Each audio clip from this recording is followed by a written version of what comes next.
Assalamualaikum warahmatullahi wabarakatuh. Selamat malam, selamat siang, selamat pagi.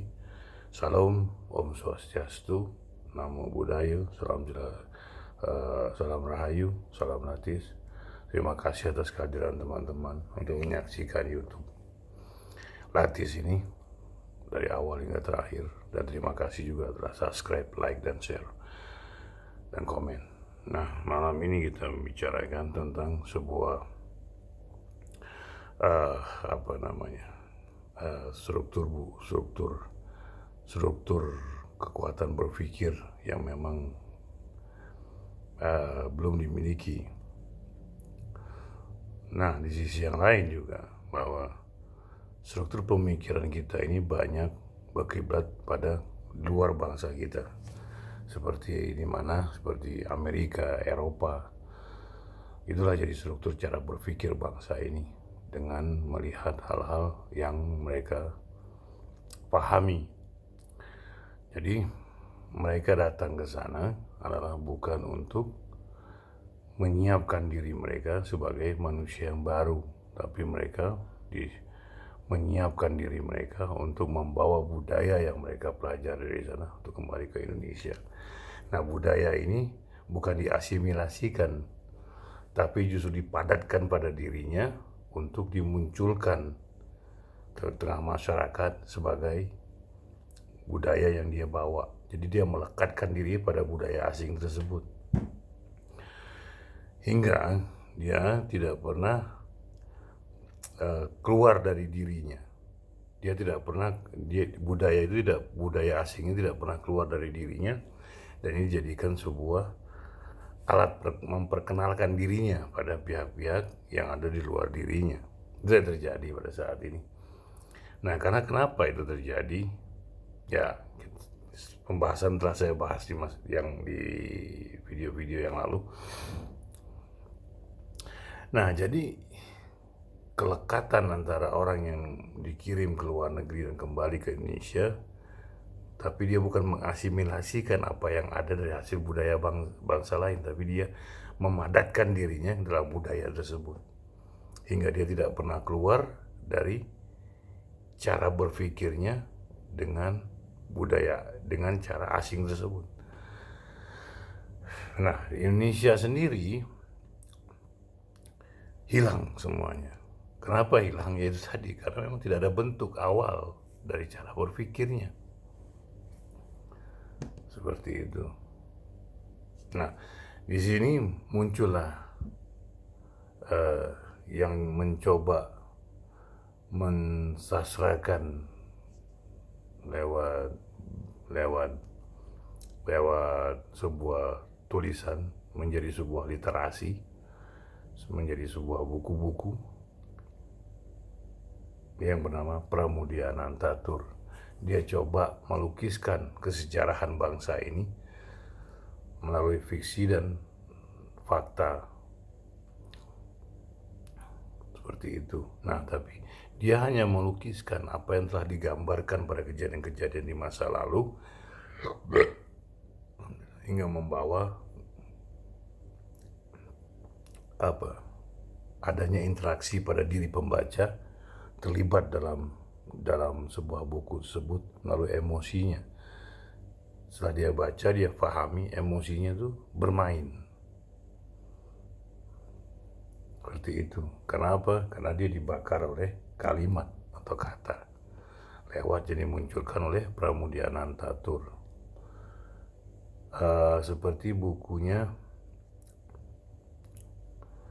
yang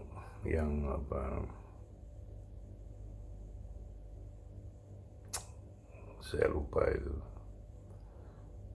tentang.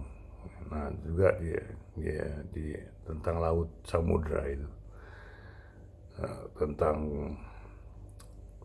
tentang seorang Arab yang menguasai bangsa ini melalui cara dia memperlakukan dirinya, menghormati dirinya dengan kata Said, yaitu Wan Abud. Lalu juga ada seorang masyarakat yang menjadi apa namanya, orang yang melakukan masyarakat tersebut yang berinteraksi dengan orang abut hingga si suami istrinya dihamili, diperkosa oleh orang abut ini, hingga bapaknya tidak marah, anaknya pun menghasilkan akhirnya berwajah Arab, bukan berwajah pribumi. Jadi inilah jadi kilasan-kilasan kata dan kalimat ini yang dimunculkan oleh Pramudiana Antatur itu membentuk sebuah pola sastra Indonesia yang baru. Ini menurut saya pribadi. Kenapa seperti itu? Karena dia mewakili sebuah perlawanan yang dia munculkan lewat dirinya melalui sebuah kalimat yang diperlihatkan bagaimana negara terjajah. Negara yang terjajah itu tidak pernah berdiri secara utuh. Negara yang terjajah itu hanya mengalami ketertindasan, keterpurukan ekonomi, dan kesengsaraan dalam hidup. Seperti itu. Seperti bumi manusia, terus yang tetralogi itu menunjukkan. Jadi harus ada gerak perlawanan dalam sebuah bentuk diri terhadap apa yang masuknya budaya asing dalam bangsa ini. Seperti itu. Jadi bukan memunculkan sebuah kata dan kalimat yang berkumpul di kafe-kafe dengan gaya-gaya Prancis, gaya Jerman. Itulah seperti itu yang terjadi. Sosialis kanan Eropa yang demikian kuat di bangsa ini. Jadi ini yang terjadi. Nah inilah yang sekarang ini terserap demikian kuatnya oleh budaya bangsa ini. Sehingga sementara Pram sendiri hampir dilupakan. Kenapa hampir dilupakan? Karena banyaknya pengarang atau sastrawan lainnya itu bertolak belakang dengan Pram. Hingga apa yang terjadi? Konteksnya adalah bahwa pengenyahan karya-karya Pram. Dengan lewat apa kata kalimat yang dikeluarkan oleh dia adalah apa? Bahwa saya tidak menganggap sebuah buku Pram itu adalah sebuah karya yang berhasil, yang bagus. Seperti itu. Nah, disinilah mulai memunculnya. Nah, tapi ada juga sebuah konflik yang dimulai dari manifesto kebudayaan dengan Lekra. Seperti itu. Lekra itu mendinamisasikan budaya Indonesia, sementara Manekebu ini banyak mengambil kalimat-kalimat dari asing untuk diimplementasikan dalam cara struktur berpikirnya bangsa ini. Seperti itu yang terjadi. Ini pemahaman saya. Jadi Manekebu dan juga Lekra ini adalah contoh perlawanan yang sangat nyata antara budaya asli dan budaya asing. Nah, di sisi inilah makanya kita melihat bahwa permainan budaya itu melewati orang-orang yang telah mewakili mereka. Nah, sementara budaya-budaya yang dimunculkan oleh para penulis Lekra ini dianggap kiri, komunis, ateis, padahal tidak semua ateis. Seperti itu. Nah, seperti koran-koran juga, Bintang Timur itu dianggap PKI, padahal bukan. Bintang Timur itu adalah punyanya PNI, Partai Nasionalis Indonesia, yang dipimpin oleh Isnaini. Tapi diblok oleh pemilik kekuasaan ketika itu yang sangat militeristik soal itu, dan hingga akhirnya dia menarik dirinya dari militeristik, tapi dia mengokohkan dirinya sebagai pusat dari sebuah kebijakan. Jadi seperti itu. Nah, jadi mereka menghantam apapun yang berbau-bau Soekarno dan berbau-bau komunisme. Seperti itu. Padahal dalam Lekra sendiri itu telah dimunculkan sebuah teks yang sangat membangkitkan kepercayaan diri, mengangkat mengangkat cerita-cerita rakyat untuk menampilkan keberadaan pemikiran di bangsa ini. Seperti itu. Jadi budaya yang dimunculkan oleh mereka adalah budaya lokal yang dibentuk melalui literasi. Nah, sementara Manikebu ini terlalu melihat bahwa budaya lokal ini adalah bukan budaya yang bersifat modern. Ini yang saya pahami. Tapi bersifat kolot, kuno, tradisional. Nah, tapi Lekra ini memunculkan sebuah budaya yang sangat berbentuk keindonesiaan. Seperti itu yang terjadi.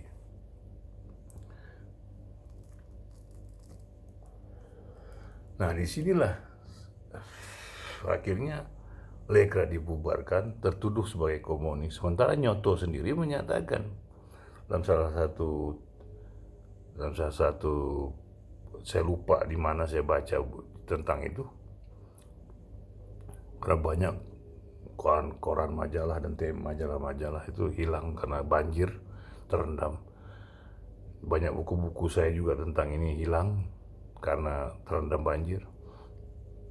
Nah, jadi Nyoto menyatakan bahwa orang-orang berkesenian itu harus dilepas dari partai dan dia harus memiliki ciri khas sendiri yang tidak berkaitan dengan komunis, dengan PKI. Nah, Nyoto sendiri memisahkan antara kesenian dengan PKI-nya.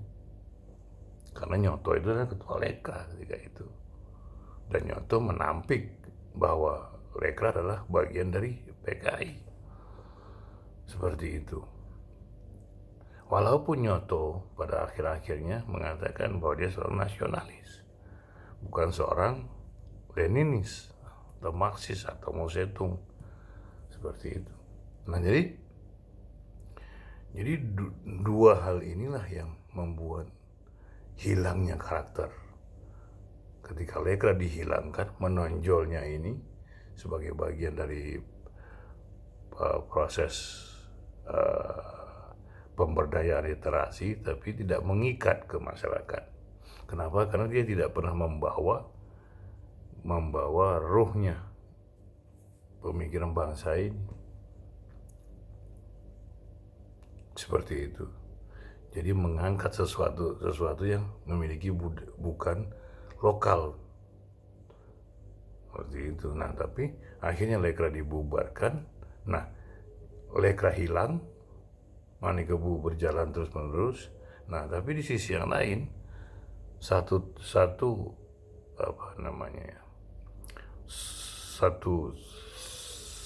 penulis dari Lekra ini tetap eksis, walaupun dia ditahan sampai 14 tahun. Begitu. Dia tetap menunjukkan diri eksistensinya. Dan dia lalu mengupas bagian-bagian dari sejarah bangsa ini melalui cerita fiksi, tapi dicampur dengan data. Jadi seperti itu yang terjadi. Seperti kronik revolusi itu bagus bukunya Pram. Walaupun hanya sepenggal gitu, tapi tidak secara utuh. Ini seperti itu. Nah, ini yang telah diperkuat oleh masa. Diangkatlah orang-orang Manikebu ini sebagai tolak ukur dari cara sastra Indonesia. Nah, sementara bukunya Pram itu dilarang hingga hilang. Tapi bila kita bermain dalam underground, kita akan temukan banyak buku-buku seperti itu.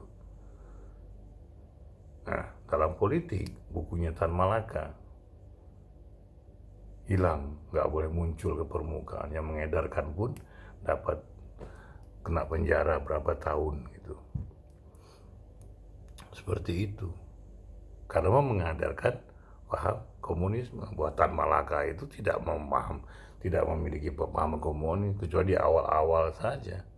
Tapi setelah tahun 25, pemberontakan PKI pertama 1926-27 itu, Tan Malaka keluar dari PKI, dia membentuk PARI, Partai Republik Indonesia. Dan walaupun bagaimanapun dia seorang komunis, karena dia melihat bahwa ideologi ini adalah analisa tajam untuk melihat sebuah keberadaan kolonialisme. Bagaimana rakyat ditundukkan, bagaimana rakyat disalimi, bagaimana rakyat ditindas, ekonominya diambil tanpa bayar upah dan lain sebagainya. Karena analisa komunisme ketika itu sangat tajam dan mengakar. Karena aspek yang diperjuangkan oleh Tan Malaka itu pas, satu. Yang kedua, dia melihat bahwa komunisme ini sangat-sangat keberadaannya selalu ada di berbagai tempat yang sedang melakukan sebuah perlawanan dan masif. Seperti itu. Yang ketiga, strategi yang dilakukan oleh Komintern ketika itu sangat menyentuh dia, hingga dia menggunakan ini untuk melakukan perlawanan kepada penjajah Belanda. Jadi secara utuh Tan Malaka itu tidak bergerak, dia tidak memiliki gerakan untuk berpikir Kominternnya, tapi dia berpikir tentang Indonesianya. Seperti itu. Makanya dia menulis pada tahun 1924 itu Nar Republik, menuju Republik Indonesia. Itu satu bentuk konkret bahwa Tan Malaka berpikir bahwa penjajahan ini harus dilepas dari bangsa Indonesia melalui bukunya Nar Republik. Nah, inilah yang dilakukan oleh dia. Nah, lalu setelah pemberontakan itu dia bentuk PARI dengan Jamaluddin, seorang tokoh Minang juga di Singapura. Dan ada 4 orang, Tan Malaka, siapa lagi saya lupa, Jamaluddin, satu lagi siapa, 2 lagi saya lupa. Mereka bergerak 4 orang dan bisa mempengaruhi struktur perlawanan.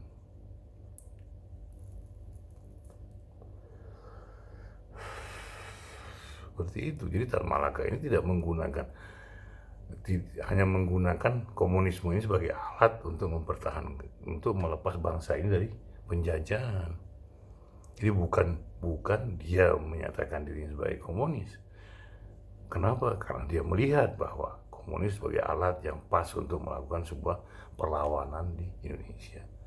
Nah, di sisi yang lain juga dia terpengaruh oleh Snellfield.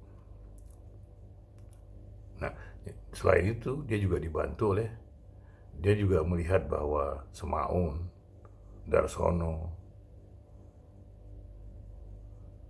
sangat membantu dia dalam melakukan sebuah penyadaran. Melalui sekolah yang diberikan tempat, diberikan lokasi. Ini kan sebuah bukti bahwa dari awal pergerakan dia itu cuma melakukan perlawanan melalui komunisme, tapi bukan sebagai ideologi yang mengemuka, tapi dia gunakan komunisme sebagai alat dalam melihat melakukan sebuah analisa untuk perlawanan bagi bangsa Indonesia. Seperti itu. Dan Tan Malaka juga lah yang memulai konsep berpikir melalui demonstrasi, tulisan di tembok-tembok, Freedom of Indonesia, Win of Indonesia, tulisan merdeka itu di tembok-tembok, itu ide-idenya Tan Malaka. Nah, tapi di tahun 1921, 1922 atau 23, nah dia tetap melakukan sebuah aksi-aksi yang menyatukan pergerakan-pergerakan buruh, tram, terus kereta api, lalu mobil, dan lain sebagainya digabung. Dan mereka ingin melakukan sebuah aksi demonstrasi besar-besaran. Tapi pas hari hanya Agus Salim menarik diri sebagai ketua Sarekat Islam. Bubar akhirnya. Akhirnya Belanda melihat dan menangkap mereka. Darsono, ya Mas Adi Kromo, penulis wartawan itu, dia langsung ke gunung untuk bertapa, meditasi dengan temannya ini. Nah, sementara Tan Malaka mau dibuang ke NTT. Dia menolak, dia minta dibuang ke Belanda. Jadi itu yang terjadi. Nah, terus di sisi yang lain juga demikian juga Soekarno, satu-satunya orang elit Indonesia yang tidak pernah belajar di luar negeri. Dia melihat bahwa analisa ketajaman dalam berpikir itu ada di komunisme, ada di sosialisme. Berarti itu yang terjadi.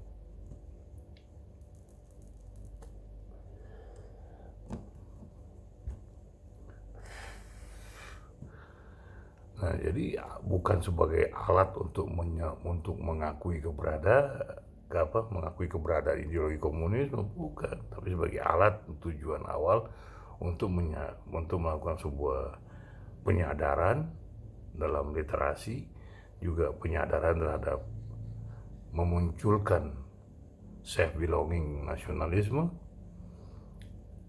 Yang ketiga, melawan melalui kesadaran. Tan Malaka seperti itu melakukannya.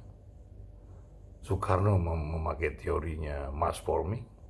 Nah, kalau Tan Malaka memiliki aksi massa, sama-sama mass forming dan aksi massa ini sama konsepnya. Cuma orangnya berbeda yang dalam melaksanakan teorinya. Itu aja. Nah, jadi inilah yang terjadi pada masa itu, bahwa budaya ini adalah akhirnya setelah 65 itu interaksi budaya asing demikian menyerapnya sangat kuat di Indonesia ini melalui orang-orang yang disekolahkan ke luar negeri, baik sastra maupun apapun.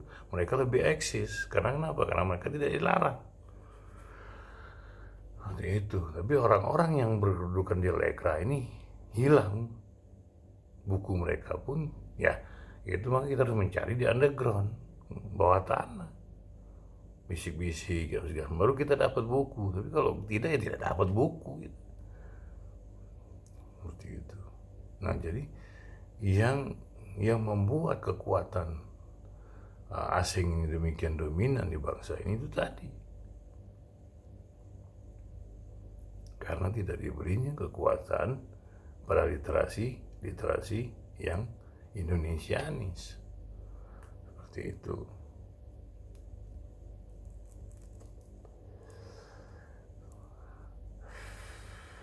Di sisi yang lain juga,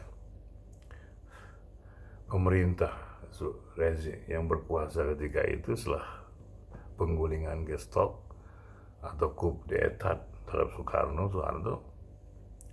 itu juga melakukan untuk penyamanan dirinya melalui mereka. Karena apa? Orang digiring hingga tidak berpikir tentang politik, cuma berpikir tentang ekonomi. Melalui siapa? Orang-orang yang telah dia kuasai. Nah, orang-orang yang terlibat dengan apapun hubungannya dengan nasionalis dan komunisme dihantam sama dia. Bukunya nggak boleh beredar, bukunya nggak boleh muncul di publik. Seperti itu terjadi. Nah, sementara European minded ini muncul di mana-mana. khususnya di kalangan mahasiswa yang senang dengan buku literasi tentunya. Nah, mereka lebih asik dengan buku-buku yang dikeluarkan oleh orang-orang Eropa seperti Prancis, Michel Foucault, terus Derrida, terus Foucault, Derrida, dan banyak lainnya. Jadi seperti itu. Nah, di sisi yang lain tentang Islam pun ada, yaitu Islam kanan, sosialis Islam, saya lupa namanya. Dia pun memasukkan caranya. Di Mesir demikian juga memasukkan pengaruh budaya Indonesia melalui para orang-orang lulusan Kairo, Al-Azhar. Saudi nggak mau kalah juga memasukkan cara berpikirnya dengan sekolah gratis di Arab Saudi. Nah, jadi apa yang terjadi bahwa literasi yang terjadi itu tidak pernah memiliki yang ada keakaran budaya bangsa ini. Seperti itu.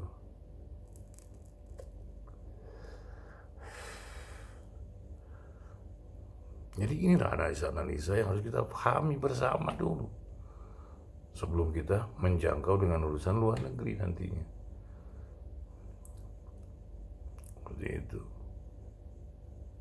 Mereka lebih suka baca buku Che Guevara. Mereka lebih suka bukunya saya lupa lagi. Bukunya Che Guevara, Marx, terus Engels, terus siapa lagi?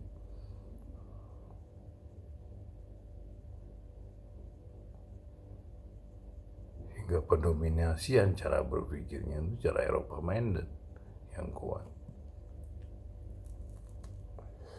Bahkan bukunya Multatuli atau yang judul Mahaflar, Dos Dekker itu, yang judul Mahaflar pun dilarang. Lucu seperti itu. Karena apa? Segala sesuatu yang mengangkat harkat dan kesadaran para bangsa masyarakat ini tidak boleh, karena mengganggu kekuatan sistem penguasa. Nah, sementara Eropa minded ini terus berkompromi.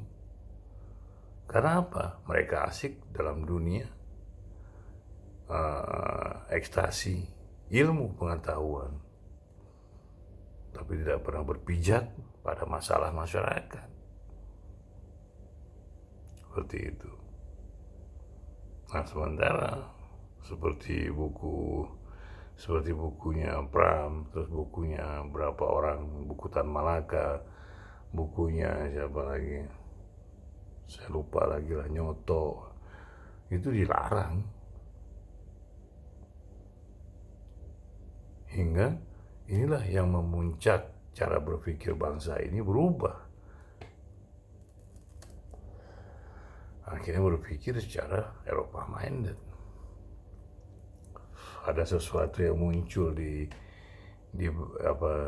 budaya baru, terus kita ikut terlibat di dalamnya. Sementara kita tidak membenahi keberadaan budaya bangsa ini. Hingga kita mengangkangi, bahkan kita meludahi budaya bangsa ini. Seperti itu. Nah, demi kebutuhan politik, akhirnya semua buku-buku yang menyadarkan, buku-buku yang menguatkan perlawanan, buku-buku yang melawan kebencian pada ketertindasan,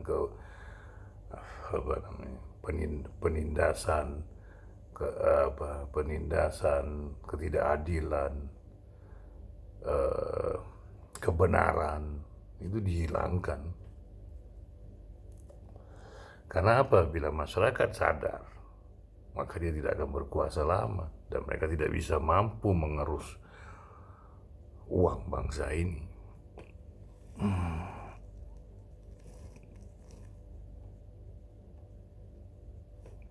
Jadi seperti itu.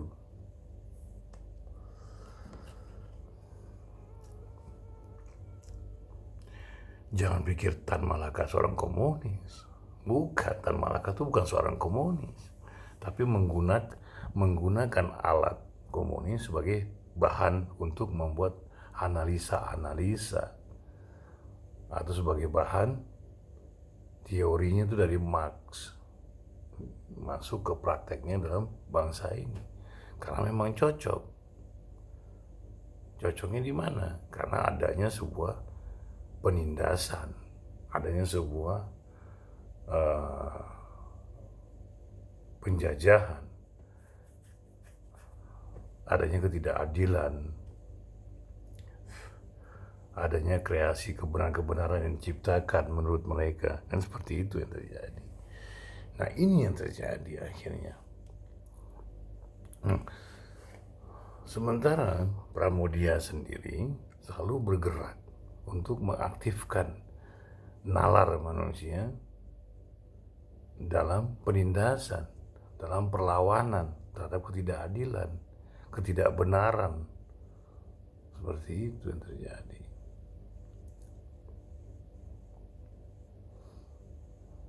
Tapi dipakai oleh mereka untuk menindas. Akhirnya apa?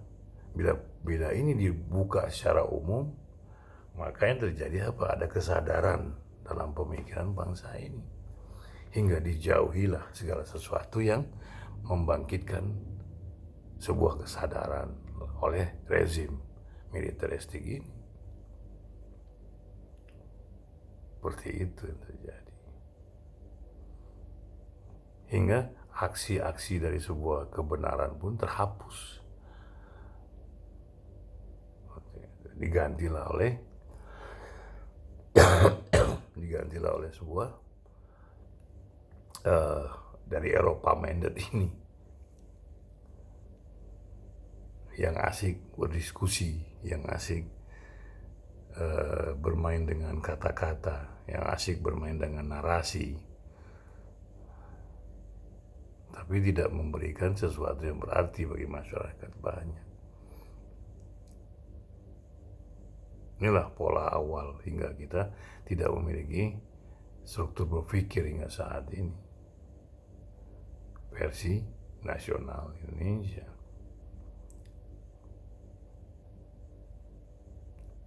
Dan lalu membuat bangsa ini menjadi introvert terhadap bangsa lain. Jadi yang seperti ini harus kita pahami bersama. Oke, teman-teman semua. Inilah kesadaran-kesadaran ini yang harus kita bangkitkan lagi, bahwa kita memiliki sebuah kekuatan dalam literasi, kita memiliki banyak orang-orang pemikir zaman itu, dan juga orang-orang yang menyadarkan lewat literasi-literasi yang ada. Hingga keadilan itu terbentuk, walaupun masih dalam versi masing-masing lah keadilan. Karena itu tadi pengaruh Eropa itu terlalu kuat. Seperti itu. Nah, jadi seperti itu teman-teman semua. Bahwa hilangnya kebudayaan di bangsa ini itu tadi karena ada sebuah hasil yang dilakukan oleh rezim militeristik ini. Karena dia takut terganggu akibat dari ekses yang dibuat oleh buku-buku yang telah beredar karena melawan sebuah penindasan, sebuah ketidakadilan. Bukunya Pram, bukunya Tan Malaka, bukunya siapa lagi, Soekarno, atau buku-buku siapa lagi lah, banyak lagi nih. Seperti itu. Nah, tapi yang paling banyak dilihat buku ketika itu cuma Tan Malaka dan Pramudia Anantatur. Menjadi buku bahan untuk kajian kebangsaan ketika itu, di zaman Soeharto. Karena dia menentang, karena dia membuat sebuah sistem ketidakadilan merata di seluruh bangsa ini. KKN, kolusi, korupsi, nepotisme. Demikian juga dengan ketidakadilan dalam ekonomi tentunya. Nah, hingga ruang gerak berpikir bangsa ini hilang, hampir habis. Seperti itu. Karena itu tadi, tidak diberinya keluasan literasi-literasi yang dihasilkan oleh anak bangsa. Justru dibiarkan pengaruh luar yang begitu kuat dan dibuat menjadi sebuah sebuah eksistensi, keberadaannya menetap pada bangsa ini, sehingga orang yang belajar ke luar negeri pun melekatkan dirinya pada budaya bangsa asing tersebut, di mana dia belajar atau mengambil PhD, MSc atau sebagainya. Kan ini yang terjadi, hingga kita pun gelagapan. Seperti apa gelagapannya? Karena apa? Teori-teori yang dihasilkan oleh S2, S3 di bangsa itu tidak pernah terpakai dalam universitas. Bahkan dalam tulisan-tulisan pun tidak terpakai. Kecuali Pak Sarjono yang menulis Pemberontakan Banten. Itu banyak dipakai walaupun satu orang. Tapi ya lumayan lah, seperti itu. Pemberontakan petani Banten itu bagus, itu merupakan sebuah khas dari budaya bangsa ini. Teori-teorinya mau dipakai, tapi ya sekedar aja, seperti itu. Jadi segala sesuatu yang mengganggu establishnya pemerintahan militeristik Soeharto ini, dia bredel langsung, dia potong langsung, dan dia larang terbit. Hingga kita ketika ingin mencari buku-buku seperti itu harus bermain di mana? Di bawah tanah, dari bisik-bisik, ngobrol-ngobrol, seperti itu. Nah, hingga saat ini, ya ini yang terjadi. Kenapa ini terjadi? Karena itu tadi, dihilangkannya daya berpikir, dihilangkannya sebuah sastra, dihilangkannya dalam bentuk budaya, hingga halus, hingga tidak terasa, tapi nyata, gitu kan. Seperti itu yang terjadi saat ini. Hingga banyak yang tidak memahami apapun. Karena apa? Dijauhi dari literasi yang asli penulisan dari memahami bangsa ini. Dilarang terbit, buku-bukunya banyak yang dibakar. Itu tadi. Nah, inilah yang terjadi saat ini. Hingga kita gelagapan budaya.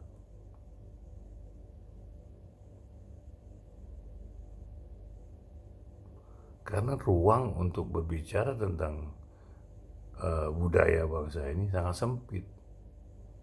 Tapi ketika ada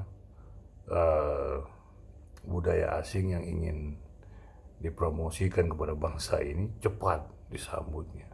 Bahkan acaranya di hotel, di kafe, seperti itu.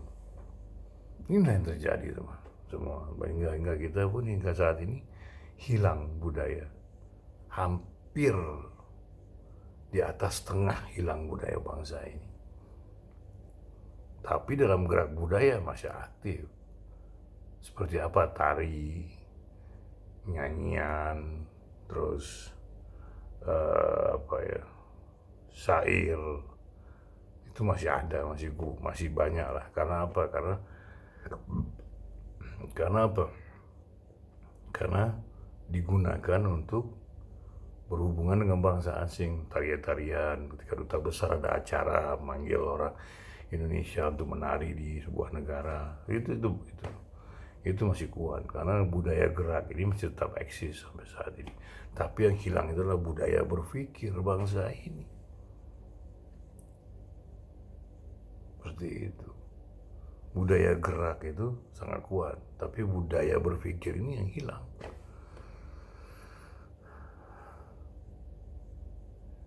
Kenapa itu terjadi? Tadi karena ekses dari sebuah pemerintahannya otoriter dan militeristik yang melihat segala sesuatu demi kepentingan dia, kelompoknya, warganya.